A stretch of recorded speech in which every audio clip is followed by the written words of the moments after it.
Hai guys, jadi pada kesempatan ini kami 11 akan menjelaskan materi mengenai pemilu dan citra politik. Oke, kita langsung saja masuk ke materi. Yang pertama di sini kita harus tahu dulu nih pengertian dari pemilu. Nah, pada pasal 1 nomor 1 Undang-Undang Nomor 15 Tahun 2011 tentang penyelenggaraan pemilihan umum. Dia menentukan bahwa pemilihan umum adalah sarana pelaksanaan kedaulatan rakyat yang diselenggarakan secara langsung, umum, bebas, rahasia, jujur, dan adil dalam negara kesatuan Republik Indonesia berdasarkan Pancasila dan Undang-Undang Dasar Negara Republik Indonesia tahun 1945. Nah, ini ada juga definisi dari seorang ahli nih bernama Adam Kisiwasi 1988. Nah, di sini dia menulis bahwa minimal ada dua nih alasan mengapa pemilu menjadi variabel yang sangat penting dalam suatu negara demokrasi. Yang pertama, pemilu itu merupakan suatu mekanisme transfer kekuasaan politik secara damai. Dan pengertiannya adalah legitimasi kekuasaan seseorang atau partai politik tertentu itu tidak diperoleh dengan menggunakan cara-cara kekerasan, tetapi karena yang bersangkutan itu memenangkan suara mayoritas rakyat melalui pemilu yang Oke, yang kedua adalah demokrasi yang memberikan ruang kebebasan bagi individu, meniscayakan terjadinya konflik-konflik, kemudian juga mempertahankan kekuasaan agar konflik-konflik tersebut diselesaikan melalui lembaga-lembaga demokrasi yang ada. Mengapa pemilu itu penting? Terdapat dua alasan mengapa pemilu menjadi variabel penting suatu negara, yakni yang pertama, pemilu merupakan suatu mekanisme transfer kekuasaan politik secara damai. Legitimasi kekuasaan seseorang atau partai politik tertentu tidak diperoleh dengan cara kekerasan, namun kemenangan terjadi karena suara mayoritas rakyat didapat melalui pemilu yang fair. Yang kedua, demokrasi memberikan ruang kebebasan bagi individu. Pemilu dalam konteks ini artinya konflik yang terjadi selama proses pemilu diselesaikan melalui lembaga-lembaga demokrasi. Alasan mengapa pemilu itu penting? Yang pertama, adanya pemilihan umum di Indonesia merupakan contoh yang nyata dari sistem demokrasi. Pemilihan umum adalah proses memilih orang untuk mengisi jabatan-jabatan politik tertentu. Jabatan tersebut beraneka ragam, mulai dari presiden, wakil rakyat di berbagai tingkat pemerintahan, sampai kepala desa. Pada konteks yang lebih luas, pemilu dapat juga berarti proses mengisi jabatan seperti ketua OSIS dan ketua kelas. Yang kedua, merupakan salah satu usaha untuk mempengaruhi rakyat secara persuasif atau tidak memaksa, dengan melakukan kegiatan retorika, hubungan politik, komunikasi massa, lobby, dan lain sebagainya. Meskipun agitasi dan propaganda di negara demokrasi sangat dikecam, namun dalam kampanye pemilihan umum, teknis agitasi dan teknik propaganda banyak juga dipakai oleh para kandidat atau politikus selaku komunikator politik. Yang ketiga, dengan adanya pemilu menjadikan masyarakat bebas memilih untuk menentukan siapa yang akan menjadi pemimpin. Demikian mengapa pemilu itu penting. Kita akan masuk pada tujuan dilaksanakan pemilu itu sendiri. Yang pertama, untuk melaksanakan kedaulatan rakyat. Itu tujuan pemilu yang pertama. Lalu yang kedua, sebagai perwujudan hak asasi politik rakyat. Lalu yang ketiga, untuk memilih wakil-wakil rakyat yang duduk di DPR, DPD, DPRD, pemilihan presiden dan wakil presiden. Lalu yang berikut, untuk melaksanakan pergantian personal pemerintahan secara damai, aman, dan tertib. Lalu tujuan pemilihan umum yang terakhir adalah untuk menjamin kesinambungan pembangunan nasional. Jadi itu ada 5 poin tujuan dari pemilihan umum. Pengertian citra politik. Citra politik adalah gambaran diri yang ingin ditunjukkan oleh seorang politisi. Belakangan ini citra politik sering dibicarakan. Pembicaraan tentang citra politik semakin hangat seiring dengan gencarnya kampanye politik yang dilakukan oleh masing-masing pasangan calon presiden dan wakil presiden. Hampir seluruh ruang komunikasi massa dipenuhi oleh kampanye yang berisikan citra politik masing-masing. Citra politik yang ingin ditunjukkan oleh pasangan Prabowo-Hatta adalah pemimpin yang patriotik, cerdas dan tegas, dan berwibawa. Sedangkan citra politik yang ingin ditunjukkan oleh pasangan Jokowi JK adalah pemimpin yang bersih, jujur, sederhana, dan merakyat. Masing-masing citra politik memiliki kelebihan dan kekurangan. Pada akhirnya akan ditentukan oleh pilihan rakyat. Kita masuk pada latar belakang mengapa citra politik itu ada. Yang pertama, banyak masyarakat Indonesia yang belum melek politik. Jadi, berdasarkan realitas yang terjadi di negara Indonesia, dengan begitu banyak masyarakat yang masih belum terlalu mengetahui tentang dunia politik, dan hal itu dimanfaatkan oleh kalangan politisi untuk memainkan citra politik mereka. Lalu yang kedua, masyarakat mudah terpengaruh dengan framing dalam pemberitaan tentang seorang politisi. Jadi, seorang politisi memanfaatkan media atau penyiaran di televisi guna untuk melakukan citra politik itu sendiri, karena masyarakat akan mudah atau sangat terpengaruh dengan adanya pemberitaan-pemberitaan tentang seorang politisi yang memainkan citranya, dan politisi itu sendiri memanfaatkan media untuk memainkan citra politik mereka supaya elektabilitas mereka dapat meningkat, dan tujuan akhirnya dalam pemilihan umum nantinya mereka akan meraup banyak suara. Perkenalkan, nama saya Alvaro Lobrewan dengan NIM 030536. Saya akan menjelaskan bagaimana peran media dalam penciptaan citra politik. Sebelum mengerti peran media massa dalam citra politik, kita harus mengetahui dulu apa itu media. Media massa merupakan sarana komunikasi massa yang berperan sebagai komunikator serta agent of change, yakni pelopor perubahan dalam lingkungan publik yang dapat mempengaruhi khalayak melalui pesan berupa informasi, hiburan, pendidikan maupun pesan-pesan lainnya, dan dapat dijangkau masyarakat secara luas. Peran media dalam pencitraan politik adalah dengan adanya media massa ini dapat memudahkan para politisi dalam melakukan kegiatan politik mereka.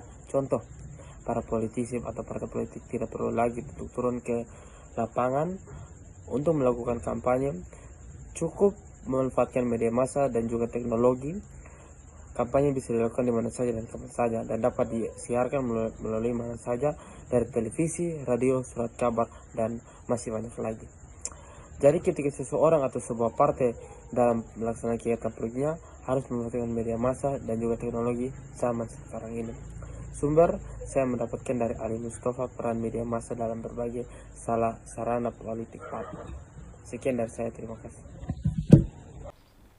Berikutnya, tujuan citra politik. Dalam politik, pencitraan sering diidentifikasi sebagai kegiatan pamer, menonjolkan diri, maupun menonjolkan partai dengan mengedepankan ideologi, visi misi, program partai, dan berbagai macam perubahan hingga simbol-simbol tertentu yang dimungkinkan dapat mengubah opini masyarakat terhadap satu partai. Pencitraan politik, sebagaimana telah dijelaskan di atas, adalah representasi visual dan naratif yang mengedepankan citra atau gambaran dengan menggunakan medium tertentu yang sifatnya umum dengan beberapa proses yang melibatkan simbol-simbol dan entitas-entitas sosial dan politik dengan tujuan kekuasaan. Secara lebih luas dipahami bahwa pencitraan politik pada dasarnya merupakan simbiosis antara strategi politik dengan teknik pencitraan yang di dalamnya ada pengemasan terhadap sesuatu objek pelaku politik, baik itu perorangan maupun partai politik. Tujuan adalah untuk mempengaruhi persepsi, perasaan, kesadaran, dan opini publik sehingga publik dapat digiring ke suatu preferensi, pilihan, dan keputusan politik tertentu. Implikasi citra politik terhadap pemilu. Ada sejumlah implikasi berlangsungnya politik citra dalam pentas demokrasi, seperti demoralisasi politik, minimalisme demokrasi, nomadisme politik, politik paranoid, dan politik horor atau politik ketakutan. Dalam praktik politik yang mengindikasikan demoralisasi, aspek moral dan etika tidak lagi menjadi referensi atau tidak menjadi acuan untuk para aktor politik. Tapi yang terpenting bagi mereka adalah tercapainya tujuan politik, yaitu ketika kekuasaan berada dalam genggaman mereka. Citra politik juga berimplikasi pada biaya politik yang tinggi dan bahkan nyaris tak terbatas. Politik biaya tinggi tidak hanya karena meluasnya arena politik melalui pemilihan langsung oleh rakyat, tetapi juga karena biaya pencitraan politik. Misalnya melalui polling dan iklan media massa, khususnya pada media elektronik seperti televisi. Karena itu, para kandidat yang telah terpilih kemudian ada kecenderungan hanya beberapa tahun dapat melaksanakan tugasnya dengan baik, karena harus memperhitungkan pengembalian biaya kampanye. Kemudian setelah melewati masa sukacita setahun, maka pada tahun kedua dan ketiga para kandidat dapat melaksanakan tugasnya. Dan pada tahun keempat dan kelima, pada umumnya, waktu mereka terkuras untuk memastikan keuntungan ekonomi politik, sambil mencari peluang untuk terpilih kembali pada periode berikutnya. Selain itu, mereka juga dikejar waktu untuk meningkatkan pencitraan politik, agar tetap dipercayai. Pencitraan diri sebagai pemimpin atau politisi yang amanah, berwibawa, dan pemurah tidak hanya ditunjukkan melalui media iklan. Tetapi ada juga para politisi yang rajin memberikan sumbangan atau sedekah dan mengunjungi ke pelosok-pelosok desa asal diliput oleh media. Ini juga merupakan salah satu pencitraan secara langsung. Implikasi yang lebih jauh dari politik pencitraan, pemilih akan kesulitan mendapatkan pilihan yang tepat jika politik citra yang menggeliat yang menjadi warna dari demokrasi. Pemilih tidak mudah memilih dan memilah mana calon yang mengedepankan citra politik dan mana politisi yang sejati. Teman-teman, kita perlu tahu bahwa dalam pemilu ada kasus-kasus citra politik yang mengakibatkan politisi menang di pemilu. Yang pertama adalah politik uang. Politik uang adalah bentuk pemberian suap kepada seseorang dengan maksud agar orang tersebut tidak menyalurkan haknya atau menyalurkan suara dengan satu instruksi khusus. Misalnya diminta memilih salah satu paslon pada saat pemilihan umum, pemberian suap ini bisa berupa pemberian uang secara langsung atau barang yang dilakukan oleh simpatisan, kader, atau bahkan pengurus partai politik tersebut. Kegiatan ini biasanya dilakukan menjelang pelaksanaan pemilihan umum dengan tujuan untuk menarik simpatisan masyarakat agar memberikan suara mereka kepada parpol atau paslon yang bersangkutan. Yang kedua adalah kampanye hitam. Teman-teman, kita perlu tahu bahwa kampanye hitam adalah pada masa pemilu adalah bentuk propaganda kepada masyarakat yang isinya negatif dan keburukan.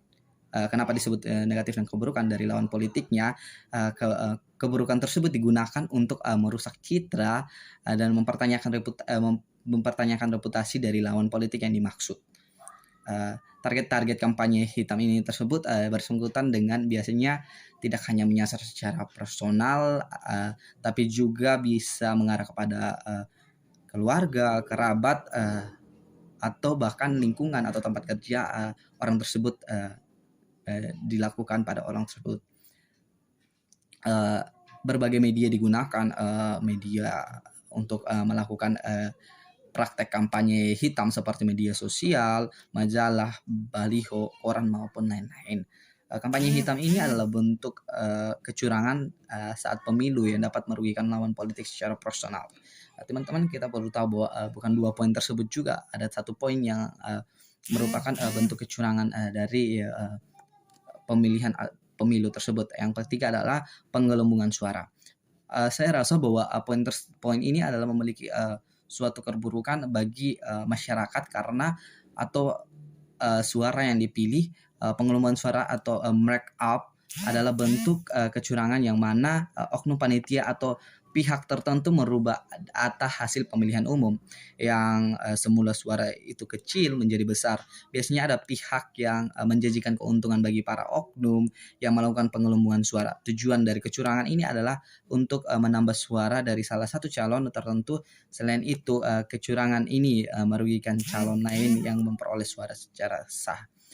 Dari poin-poin tersebut pengembang kami mengambil kesimpulan bahwa pemilu adalah ajang pesta demokrasi setiap 5 tahun sekali. Dalam kegiatan tersebut masyarakat kita diberi kebebasan untuk memilih presiden, wakil presiden, anggota DPR RI, anggota DPRD dan DPD RI. Namun sangat disayangkan pemilu sering diwarnai oleh kecurangan